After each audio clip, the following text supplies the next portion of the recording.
Tom Swarbrick on LBC. 10 to 6, Friday evening, Tom Swarbrick here on LBC means, as you know, one thing. It's all getting really rather serious.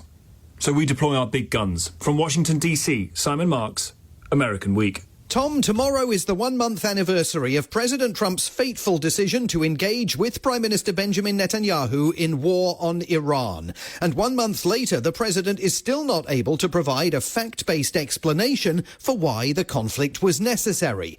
There is no indication that Iran was either an imminent national security threat to the United States or 2 weeks away from getting a nuclear weapon or planning to take over the entire Middle East, which at various points over the last month have been the stated reasons for the war proffered by the White House. As to where things go now, nobody knows. Here's President Trump on Monday claiming that peace talks were underway with Iran, so he was shelving plans to bomb the country's power plants and other energy infrastructure. They called. I didn't call. They called. They want to make a deal.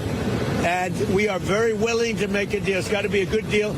And it's got to be no more wars, no more nuclear weapons. They're not going to have nuclear weapons anymore. They're agreeing to that. Any of that stuff, there's no deal. So that was Monday, and as you heard there, he was very willing to make a deal. Sounded almost excited about it. But yesterday, not so much. They are begging to make a deal, not me. They're begging to make a deal. And they're great negotiators. I say they're lousy fighters, but they're great negotiators. They are begging to work out a deal. I don't know if we'll be able to do that. I don't know if we're willing to do that. We went from very willing to maybe not willing in the space of just 72 hours. The credibility of the president is now so much in doubt that the White House spent much of the week dealing with questions about whether he was even telling the truth about the existence of the negotiations, a situation upon which the Iranians capitalized by suggesting that he wasn't. It does indeed seem that Pakistan is involved in efforts to mediate between Washington and Tehran, and again yesterday, in case the point was lost on his interlocutors, Trump made it sound like he's easy either way, whatever the outcome. I read a story today that I'm desperate to make a deal. I'm the opposite of desperate. I don't care. I want to know. In fact, we have other targets we want to hit before we leave. Imagine being a member of the growing number of American military families whose loved ones the president is putting in harm's way. Thousands more are heading to the Middle East this weekend. And then you hear the president say, "I don't care whether we reach a peace agreement or not." That would be alarming enough. But then come the numerous contradictions in his storyline. Here he was on Wednesday. They have no Air Force left. They have no anti-aircraft equipment left, no radar left, no leaders left. The leaders are all gone. Nobody knows who to talk to. But we're actually talking to the right people, and they want to make a deal so badly. You have no idea how badly they want to make a deal. So they've got no leaders left. Nobody knows who to talk to, but the United States is somehow miraculously talking to the right people. And then when it comes to Iran's military prowess, on the one hand, he keeps claiming the Iranian military is in pieces, obliterated, a wreck. But then also on Wednesday, he suddenly disclosed new news. Think of it. They shot 100 missiles at one of our aircraft carriers, the Abraham Lincoln, one of the biggest ships in the world, actually. And out of 101 missiles shot, every single one of them was knocked down in the sea. Think of that.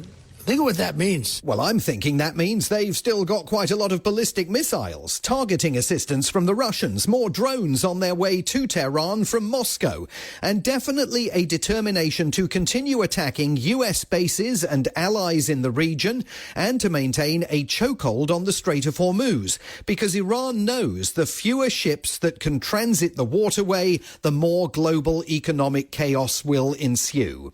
This is now a race against the clock. The Iranians know there's only so much economic pain that Americans will tolerate.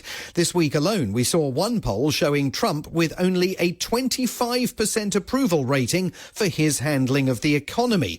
And little wonder, given that in California this week, the price of petrol topped $7 a gallon. But the White House needs time, in some narratives as long as another month, to get the ground troops in place that may be needed if Trump and Netanyahu ever hope to finish the war that they've begun. And on Capitol Hill, among the president's fellow Republicans, the alarm bells over that are already ringing. I'll be voting against the funding if we're putting troops on the ground. I'm not going to fund that. Okay. Yeah, no U.S. troops. That is Congresswoman Nancy Mace, a Republican from South Carolina, speaking after she emerged from a classified briefing given to lawmakers on Capitol Hill. She and many of her fellow Republicans say they believe the president is considering some kind of boots-on-the-ground operation in Iran and insist they will not back the Pentagon's call for $200 billion in additional funding for the war if highly risky ground operations are part of the deal. She drove the point home on Wednesday night on CNN. There was frustration that reverberated throughout based on the information that we were receiving. And I'm MAGA Mace. I am a conservative Republican, and I support President Trump. I think he's done an excellent job to where we are today. But when we're talking about troops on the ground, that is a different stage in an operation or in a war that has a significantly greater gravity. Which, of course, goes to the heart of the conundrum facing the president. To engage in the protracted conflict that now seems needed, Trump has to persuade his own grassroots to back him. And that is difficult, given how many of them feel betrayed by a man who promised not to get troops entangled in forever wars. Just 7 months from midterm elections that will determine the balance of power in Congress, White House Press Secretary Caroline Leavitt found herself being challenged in the briefing room by Gabe Fleischer, an up-and-coming young political journalist here. Speak a lot to young voters, many of whom voted for President Trump for the first time in 2024, hoping to have no more wars and to have lower prices. Now, with the war taking place and with gas prices going up, curious what President Trump's message would be to those voters who kind of swung into his coalition in 2024. President Trump is doing this for you. He's doing this for young people so that we are no longer threatened by a rogue terrorist regime in the Middle East. Like everyone else, those young voters will be hoping to get their chance to cast their ballots in November, and they may have other issues that are more front of mind than a war oceans away. The future of big tech, for example. This week, for America's big tech giants, some very substantial chickens came home to roost. We continue with our breaking news coverage out of Los Angeles, where a jury found tech giants Meta and Google liable for failing to warn its users about the dangers of their social media platforms. Did Meta know, or should it have reasonably known, that the design or operation of Instagram was dangerous or likely to be dangerous when used by a minor in a reasonably foreseeable manner? Yes. Did Meta know, or should it have reasonably known that users would not realize the danger? Yes. As reporter Lisa Rubin with MS Now brought her viewers live coverage of the verdicts from Los Angeles, it became apparent that Google and Meta had lost across the board. A landmark case comparable with the first legal rulings a quarter of a century ago that set the stage for the comeuppance of big tobacco. The case had been brought by a 20-year-old woman who alleged social media had directly caused her anxiety and depression as a youngster. And after a 6-week trial, the jury agreed with her. The winning attorney, Mark Lanier. This is a landmark moment. It will reverberate. I'll tell you this, if the jury had returned to no, the champagne corks would be popping in the boardrooms of Google and Meta. But instead, Mark Zuckerberg has to take a phone call. And the only thing he's waiting for now is to find out if there are going to be punishment damages. The answer to that question was also yes. A total of $6 million must now be paid to the woman who brought the case. But there are thousands and thousands of others right behind her, like Juliana Arnold, whose 17-year-old daughter died of fentanyl poisoning after buying the drugs from a predator on Instagram. For the big tech executives, I want to say something. Stop blaming the parents. It's on you. And this is what this is showing today.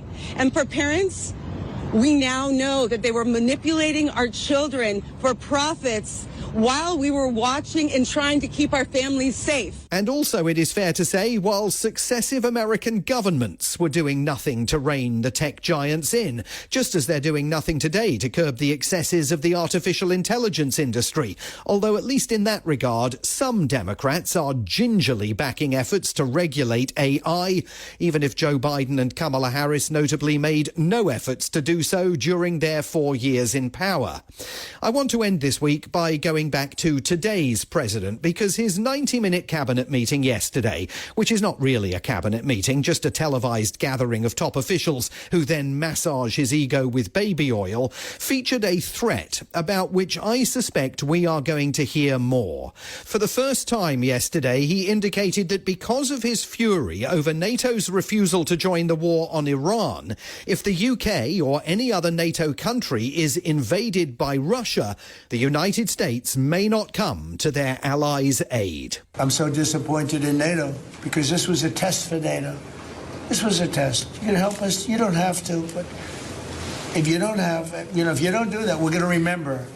Just remember this in a number of months from now. Remember my statements. I think we probably should keep that in mind, Tom, because it is possible that he is now so soured on the transatlantic alliance that in a number of months from now, he may seek officially to torpedo it. From Washington, D.C., Simon Marks, American Week.